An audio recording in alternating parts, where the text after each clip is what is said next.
अच्छा जी, तो हम इस बोरिंग से चैप्टर के लास्ट टॉपिक पे आ गए हैं, जो है हमारे पास एंड्रोजन। और एंड्रोजन में मेल सेक्स हार्मोन आता है टेस्टोस्टेरोन। होता क्या असल में प्रोजेस्टेरॉन होता है। ठीक है, ये जो प्रोजेस्टेरॉन है ये डिफरेंट पाथवेज के थ्रू, आपको पता है हमने बायोकेमिस्ट्री में पढ़ा हुआ था, होते होते ये कन्वर्ट होता है किसमें, डाईहाइड्रो एपी एंड्रोस्टेरॉन में। ठीक है, किसमें कन्वर्ट होता है, डाईहाइड्रो एपी एंड्रोस्टेरॉन में। ये जो डाईहाइड्रो एपी एंड्रोस्टेरॉन है ये कन्वर्ट हो जाता है फर्दर किसमें, टेस्टोस्टेरॉन में। अब ये जो टेस्टोस्टेरॉन है ये प्लाज्मा के अंदर क्या करता है, बाइंडेड रहता है। ठीक है, किसके साथ बाइंड करता है, सेक्स हार्मोन बाइंडिंग ग्लोबुलिन होता है, ये उसके साथ बाइंड करता है और ट्रेवल करता है। अब ये सिंथेसिस हो कहाँ रही होती है, सबसे ज्यादा ये टेस्टीज में हो रही होती है मेल की। ठीक है, टेस्टीज के अलावा ये एड्रीनल ग्लैंड में भी होती है और सम हाउ इसकी थोड़ी सी अमाउंट ओवरी में भी प्रोड्यूस होती है, लेकिन ओवरी में वो ऐसा इतनी ज्यादा नहीं होती कि कोई इफेक्ट कॉज करे। बहरहाल ये सेक्स हार्मोन बाइंडिंग ग्लोबुलिन के साथ जो है वो बाइंड करता है प्लाज्मा में और ट्रेवल करता है। ठीक है, जब ये प्रोस्टेट ग्लैंड में जाता है तो प्रोस्टेट ग्लैंड में ये जो टेस्टोस्टेरॉन है ये फर्दर कहता है कन्वर्ट हो जाता है किसमें, डाईहाइड्रो टेस्टोस्टेरॉन में। और डाईहाइड्रो टेस्टोस्टेरॉन जो है वो एक्टिव फॉर्म है और ये active form different function perform करेगी।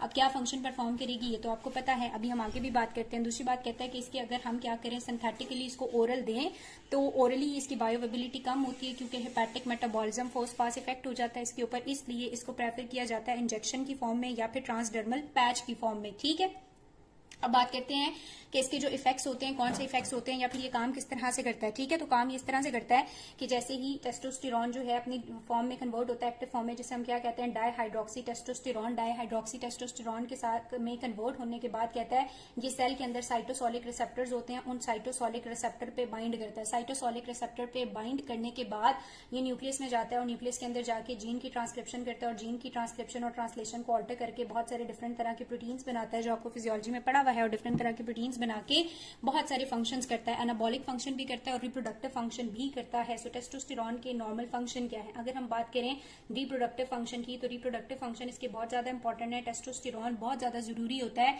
मेल की डेवलपमेंट के लिए। जब मेल फीटस बन रहा होता है तो उसमें टेस्टीज की प्रोडक्शन के लिए या फिर गाइड करने के लिए डेवलपमेंटल प्रोसेस को टुवर्ड मेल फीटस जो है वो ये बहुत ज्यादा जरूरी होता है। ठीक है, सो ये बहुत ज्यादा नेसेसरी होता है फीटस, मेल फीटस डेवलपमेंट के लिए। सेकंड बात ये है कि ये मेजर ऑर्गन, मेजर हार्मोन है जो मेल की प्यूबर्टी को लाइक गाइड करता है या डिसाइड करता है। अगर इसकी डेफिशिएंसी होगी तो मेल जो है वो प्यूबर्टी पे रीच भी नहीं कर सकेगा और बहुत सारे मसले होंगे। अब मेजर जो इसके प्यूबर्टी रिलेटेड फंक्शंस होते हैं वो क्या होते हैं, तो ये आपके जो सेक्सुअल ऑर्गन्स है उनके साइज को बहुत ज्यादा इनहेंस करता है, लाइक पेनिस के साइज वगैरह को। उसके अलावा कहता है कि ये लैरिंग्स के ऊपर इफेक्ट करता है और जो आवाज होती है, भारी आवाज जो मर्दों की होती है वो इसी वजह से होती है, और अगर ये औरतों में ज्यादा हो जाए तो उनकी आवाज भी डिपेंड हो जाती है। उसके अलावा फेशियल कैरेक्टरिस्टिक्स को भी ऑल्टर करता है आफ्टर प्यूबर्टी। ठीक है, उसके बाद ये प्यूबिक और एक्सिलरी हेयर ग्रोथ जो होती है वो भी इसी की वजह से हो रही होती है। अच्छा, तो हम क्या बात कर रहे थे कि ये एक्सिलरी हेयर्स वगैरह की डेवलपमेंट भी करता है, स्किन की डार्कनिंग वगैरह भी करता है, जितने भी सेकेंडरी सेक्सुअल मेल कैरेक्टरिस्टिक्स होते हैं उनको डेवलप करने में हेल्प करता है, फर्टिलिटी के लिए बहुत ज्यादा इंपॉर्टेंट है। उसके अलावा मेल बार्डनेस में इसका बड़ा रोल होता है, जो लोग गंजे नहीं हो जाते सर के दरमियान से, जो लड़के या अंकल वगैरह गंजे हो जाते हैं, उसमें भी इसका ही रोल होता है। और देन ये हमारे पास ना सिर्फ इसके मेल सेकेंडरी सेक्सुअल कैरेक्टरिस्टिक्स हैं कि उनमें सेक्सुअल कैरेक्टरिस्टिक्स जो है वो ये इंड्यूस कराता है आफ्टर प्यूबर्टी, सेक्सुअल कैरेक्टरिस्टिक्स को ये कंट्रोल करता है। हेयर स्यूडिज्म जो है इसका एक वर्ड साइड इफेक्ट है, लेकिन फेशियल हेयर की और जो भी मेल के रीजन्स में, एक्सिलरी रीजन में, प्यूबिक रीजन में हेयर की ग्रोथ है वो भी कराता है। और जितने भी रिप्रोडक्टिव ऑर्गन्स हैं उनके साइज को भी आफ्टर प्यूबर्टी इंक्रीज करता है। ना सिर्फ ये बल्कि इसके बहुत सारे एनाबॉलिक रोल भी हैं। एनाबॉलिक रोल जो है वो आपने फिजियोलॉजी में बहुत डिटेल में पढ़े होंगे, लेकिन हमें पता है कि क्या करता है, मसल के साइज को इंक्रीज करता है। इसीलिए एथलीट्स वगैरह इसको यूज करते हैं मस्कुलर साइज को, स्ट्रेंथ वगैरह को, साइज और मसल स्ट्रेंथ को इंक्रीज करने के लिए। ना सिर्फ ये बल्कि ये आरबीसीज के नंबर्स को भी ज्यादा करता है, इसलिए एनीमिया में भी दिया जा सकता है। और बोन की डेंसिटी को भी मेंटेन करता है। ठीक है, क्या करता है, बोन की डेंसिटी को भी मेंटेन करता है। रिप्रोडक्टिव रोल इसके बड़े इंपॉर्टेंट है। अब अगर मैं इसके यूजेस की बात करूं कि अगर हमें सिंथेटिकली ये एगनिस्ट के तौर पे देना है तो जाहिर है अगर हाइपोगोनाडिज्म है तो हार्मोन रिप्लेसमेंट थेरेपी हम देंगे। हाइपोगोनाडिज्म के केस में अगर किसी के गोनाड्स में ये बन ही नहीं रहा तो ताकि ये वहां पे बने। दूसरी बात है कि अगर किसी को अनीमिया है तो भी हम देंगे इसको ताकि वहां पे ये आरबीसीज के लेवल्स को बढ़ाए। उसके अलावा अगर एड्स है और बहुत ज्यादा मसल वेस्टिंग हो गई है तो क्योंकि ये मसल के साइज और स्ट्रेंथ को इंक्रीज करता है, तो एड्स में अगर बहुत ज्यादा मसल वेस्टिंग हुई हुई है तो भी टेस्टोस्टेरॉन दिया जा सकता है। और एथलीट्स जो हैं वो इसके एगनिस्ट लेते हैं या सिंथेटिकली टेस्टोस्टेरॉन लेते हैं ताकि वो मसल को, स्ट्रेंथ को और बोन की डेंसिटी वगैरह को क्या कर सके, इंक्रीज कर सके। अब अगर हम इसकी टॉक्सिसिटीज की बात करें तो वो तो आप लोगों को खुद ही बताएं कि अगर फीमेल्स ये ज्यादा लेंगी तो उनमें सारे मेल लाइक कैरेक्टरिस्टिक्स आना शुरू हो जाएंगे। क्या मेल लाइक कैरेक्टरिस्टिक्स, एक तो बॉडी के डिफरेंट रीजन पे, चेस्ट रीजन पे, लेग्स वगैरह पे ज्यादा हेयर ग्रोथ स्टार्ट हो जाएगी। उसके अलावा उनकी जो वॉइस है वो बहुत ज़्यादा डीपेंड हो जाएगी, क्योंकि लैरिंग्स पे फर्क पड़ेगा, डीपेंड हो जाएगी वॉइस, एंड देन क्लिटोरस की इनलार्जमेंट और जो भी फीमेल रिप्रोडक्टिव ऑर्गन्स हैं वो इनलार्ज होना शुरू हो जाएंगे, और मेंस्ट्रुअल साइकिल भी इरेगुलर हो जाएगा, इनफर्टिलिटी भी हो सकती है। सेम एज अगर मेल में ये एक्सेस होगा तो भी अच्छा नहीं है। मेल के में एक्सेस होने की वजह से कहते हैं कि ये टेस्टिकुलर की एट्रोपी स्टार्ट कर देगा या श्रिंकेज स्टार्ट कर देगा,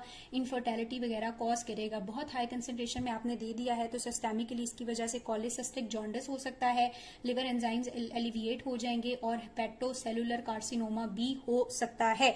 तो ये इसके हमारे पास नॉर्मल काम है, ये इसके यूजेस हैं और ये इसके एडवर्स इफेक्ट हैं। अब हम बात करेंगे एंटी एंड्रोजन थेरेपी की, कि कब हमने इसको एंटी फॉर्म में देना है, एंटागनिस्ट फॉर्म में देना है, और एंटागनिस्ट फॉर्म में दे के हमने क्या करना है, बॉडी में इसके फंक्शंस को या इसके लेवल्स को अपोज करना है। तो अगेन वही वाली बात है जैसे हमने पीछे देखा था कि रिसेप्टर एंटागनिस्ट भी होते हैं, सिंथेसिस इनहिबिटर भी होते हैं, और कुछ अदर भी होते हैं। तो सेम एज जो है वो टेस्टोस्टेरोन के लिए भी हमने जो एंटागनिस्ट देने हैं वो तो 3 तरह से हम दे सकते हैं। क्या 2-3 तरह से दे सकते हैं? एक तो हम क्या देंगे, रिसेप्टर एंटागनिस्ट दे देंगे। दूसरा हम कुछ ऐसी ड्रग्स देंगे जो कि इसकी सिंथेसिस को जाके इनहिबिट कर देंगी, सो सिंथेसिस इनहिबिटर भी दे सकते हैं।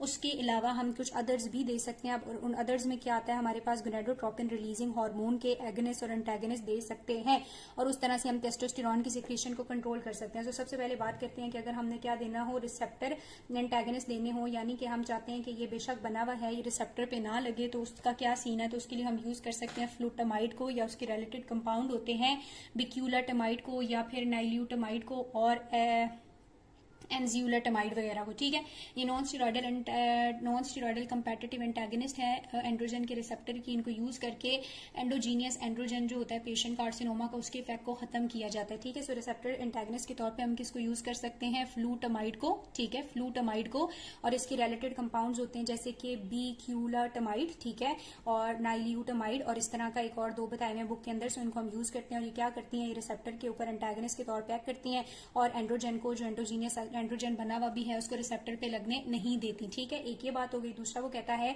कि हम स्पाइरिनोलैक्टोन को भी यूज करते हैं। किसी को जहन में आ रहा है स्पाइरिनोलैक्टोन क्या है? स्पाइरिनोलैक्टोन एक पोटाशियम स्पेयरिंग डायूरेटिक है, और कहीं ना कहीं ये एंड्रोजन रिसेप्टर एंटागनिस्ट भी होता है, और एंड्रोजन के रिसेप्टर को ब्लॉक कर देता है। ठीक है, सो हेयर स्यूटिज्म वगैरह में जहां पे एंड्रोजन का, हेयर स्यूटिज्म का इफेक्ट बहुत ज्यादा आ रहा हो, उसमें हम ये दे सकते हैं और उसके इफेक्ट को ब्लॉक कर सकते हैं। ठीक है, दूसरी चीज है हम सिंथेसिस को इनहिबिट कर देंगे। सिंथेसिस को इनहिबिट करने के लिए वो कहता है, जो आखिरी स्टेप है ना, कि मैंने बताया टेस्टोस्टेरोन जो है प्रोस्टेट में आके डाईहाइड्रोक्सी टेस्टोस्टेरोन अपनी एक्टिव फॉर्म में कन्वर्ट होता है।